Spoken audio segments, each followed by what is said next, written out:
The Indiana Fever just completed a perfect preseason, undefeated at 3-0, and it's clear something special is brewing in Indiana. Caitlin Clark is pulling up from outer space. Lexi Hull is emerging as the team's secret fourth-quarter weapon, and the Fever's roster is beginning to look deeper, stronger, and more dangerous than anyone expected. One WNBA insider put it best: "I think Caitlin Clark may have even increased her range. She's shooting the deep ones like they're nothing." And he's right. These aren't logo threes, they're practically half-court shots. The kind of shots that make you question whether the three-point line is even relevant when Clark is on the floor. The Fever wrapped up the preseason with dominant victories over the Washington Mystics, Brazil's national team, and capped it off with a hard-fought win over the Atlanta Dream. But this undefeated record wasn't just about firepower. It came with drama, near-injury scares, and unexpected heroes. Less than 24 hours before the Fever's final preseason game, panic struck. Caitlin Clark had collided with a practice player and re-aggravated the same leg she had previously strained. Fever medical staff rushed to her side. Social media exploded. Was the rookie sensation about to miss her final preseason appearance? Not only did Clark play, she started. And from the opening tip, she looked like she had never been injured at all. She torched Atlanta with 13 points, 7 assists, and 6 rebounds in just 23 minutes. One of those shots, from near the center logo, looked eerily similar to her iconic pull-up from Iowa just a week earlier. This wasn't a player testing the waters. This was Caitlin Clark announcing her arrival. But when the game tightened in the fourth quarter, it wasn't Clark or Aaliyah Boston or even Kelsey Mitchell who took over. It was Lexi Hull. Hull scored 11 of her 14 points in the final quarter, slicing through the Dream defense with confidence and poise. She hit jumpers with defenders draped on her and split double teams like they weren't even there. When you accept your role like Lexi has, it doesn't mean you're stuck in it. Roles change. She's earned our trust and she's expanding her game every time she steps on the court. Hull, who started late last season and once led the league in three-point shooting, has embraced coming off the bench this year. But she's doing it with purpose. Her fourth-quarter heroics showed that the Fever now have more than just star power. They have depth. Speaking of leadership, veteran Sophie Cunningham also stepped up in a major way, starting in place of DeWanna Bonner and anchoring both ends of the floor. Her voice and presence were crucial, especially when tensions flared. Midway through the second quarter, Caitlin Clark's fire boiled over after a no-call led to an Atlanta fast break. Frustrated, she threw the ball against the stanchion and was hit with a technical foul. That's when Cunningham stepped in, calmly but firmly pulling Clark aside, acting as the emotional anchor this young team needs. It was a reminder that while Clark's competitive spirit is elite, this is still a transition, and Cunningham is helping guide her through it. But the game wasn't without its tense moments, especially one sequence that revealed a side of Caitlin Clark fans had rarely seen at the professional level. It was midway through the second quarter. The Indiana Fever had built a small lead, but the Atlanta Dream were closing the gap, bringing the game within just one possession. As Clark attempted to thread a sharp bounce pass to the wing, Atlanta's Brianna Jones jumped the passing lane and took it coast to coast for a layup. On the surface, it looked like just another turnover, but to Clark, it was something more. She immediately turned to the official, gesturing with visible frustration. She believed she'd been fouled, either on the pass or earlier in the possession. Her body language intensified as she let her emotions out, clearly not satisfied with the no call. As Jones's layup dropped through the net and the arena noise swelled, Clark's frustration boiled over. In an uncharacteristic moment, she fired the basketball off the base of the hoop, a gesture that instantly drew a technical foul from the referee. It was a moment that underscored both the intensity with which Caitlin Clark plays and the pressure she's under. Every possession matters to her. Every call feels critical. And for a rookie who is already being treated like the face of the league, the microscope is even sharper. What happened next, however, might be just as important as the tech itself. Sophie Cunningham, who started in place of DeWanna Bonner and had been setting the tone with her physical play all game, didn't hesitate. As soon as Clark picked up the technical, Cunningham was by her side, calmly pulling her away from the officials and offering quick, steady words. The fiery veteran, known for playing with her own edge, understood better than anyone that Clark was not just upset. She was caught in a moment that could spiral. Instead of letting Clark's frustration escalate, Cunningham anchored her. This was the kind of leadership the Fever brought Sophie in for. In a preseason filled with culture building, Cunningham's actions spoke volumes. She didn't just talk tough, she protected her star rookie emotionally and mentally in a high-pressure moment. Fans watching the replay noticed how Cunningham put her arm around Clark, speaking directly into her ear, likely reminding her of the bigger picture. Don't give the refs or opponents any extra fuel, and it worked. Clark took a deep breath, reset, and stayed locked in. From that moment forward, her play became even more focused. She continued to drain deep threes, set up teammates, and push the pace, demonstrating the maturity and composure that have defined her game for years. But it was clear that Cunningham's quick intervention allowed her to avoid picking up a second technical or letting her frustrations affect the Fever's momentum. This scene may have lasted just a few seconds, but it encapsulated a bigger truth about this Indiana Fever team. It's not just about rookies putting up stats or veterans logging minutes. It's about building a culture of accountability, support, and leadership, and Sophie Cunningham embodied all of it. She may not lead the team in scoring, but moments like these show why her presence is invaluable.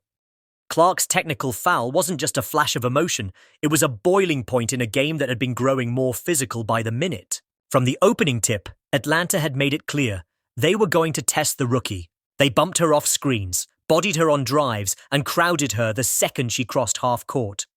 Every shot was contested, every pass was under pressure. It was a classic WNBA initiation, make her feel the weight of this league. And Caitlin Clark responded the only way she knows how, by fighting back.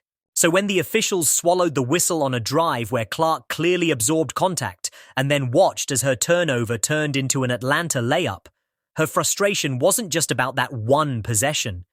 It was about the accumulation, the silent fouls, the constant contact, the burden of expectations, the fact that she's the one pick, the face of this rebuild, and yet still fighting for rookie calls. The ball she bounced off the base of the hoop wasn't just an act of frustration, it was a statement. I deserve respect. But statements like that, especially from rookies, don't always land the way they intend. The ref didn't hesitate. Technical foul. That's when Sophie Cunningham entered the picture. And what she did next was more than veteran savvy. It was psychological warfare protection. She didn't just walk up to Clark, she sprinted over. She placed both hands on her shoulders, gently but firmly turning her away from the official. Her mouth was close to Clark's ear, and though we couldn't hear her exact words, her message was crystal clear. Don't let them bait you. Don't give them the narrative. You're too important. Cunningham wasn't just being a teammate, she was being a shield. Think about the optics here. If Caitlin Clark loses her composure, the national headlines the next morning write themselves, Clark ejected, rookie meltdown.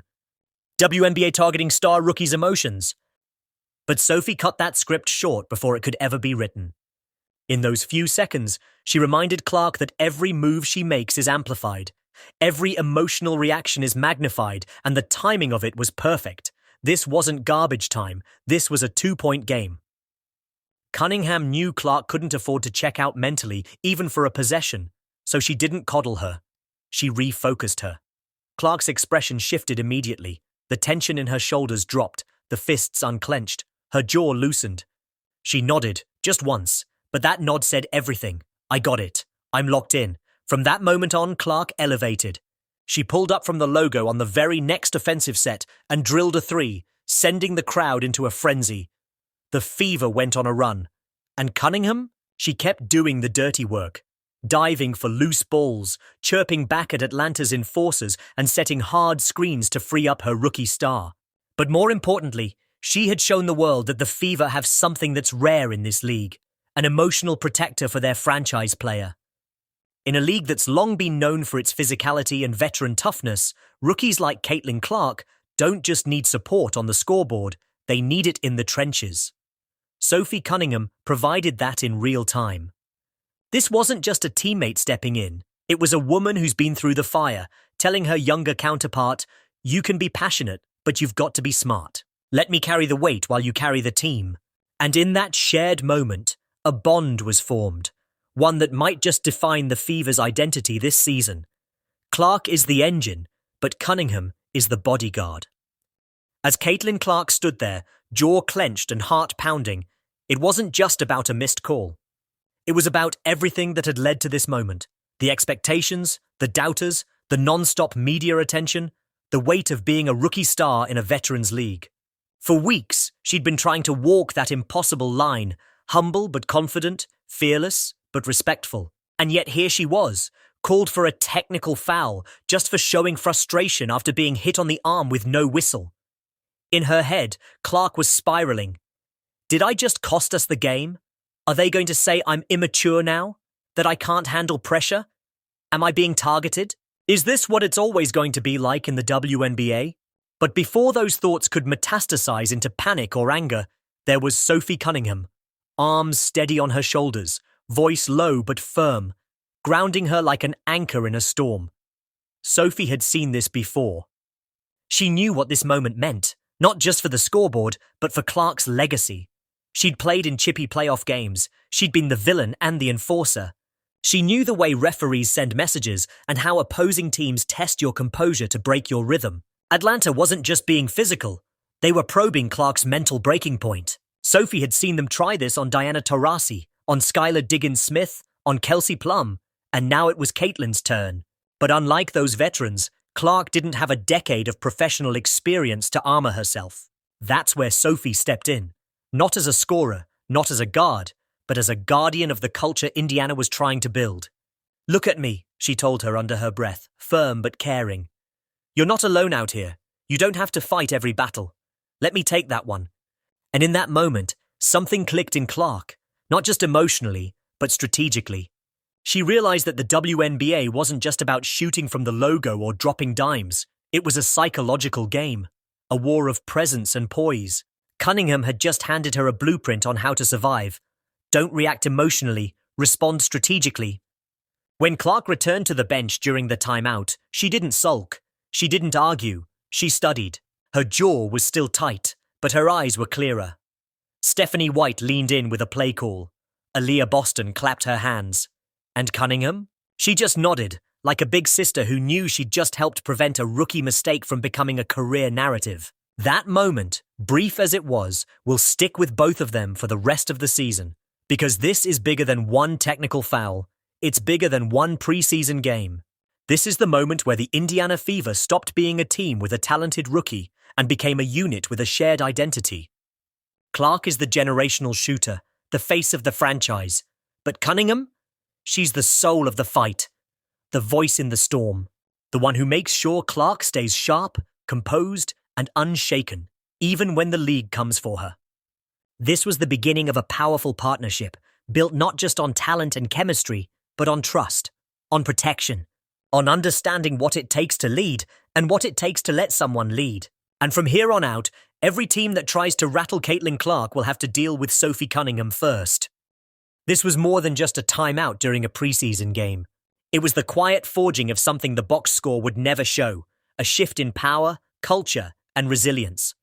Caitlin Clark didn't just learn how to compose herself, she learned what it feels like to have a real enforcer beside her. This was Cunningham's unspoken promise. You focus on being brilliant, I'll handle the bullshit. And that matters, because Caitlin Clark is the kind of star who shines so brightly she draws eyes, critics, and defenders with equal heat. The physicality she faces isn't just defense, it's statement-making, it's message-sending. Teams want to see if they can get under her skin, not just to win a game but to test her narrative. Is she just hype? Can she be rattled? Can she be bullied? In those tense seconds after the technical foul, Clark was standing at the edge of a cliff, not just emotionally, but symbolically.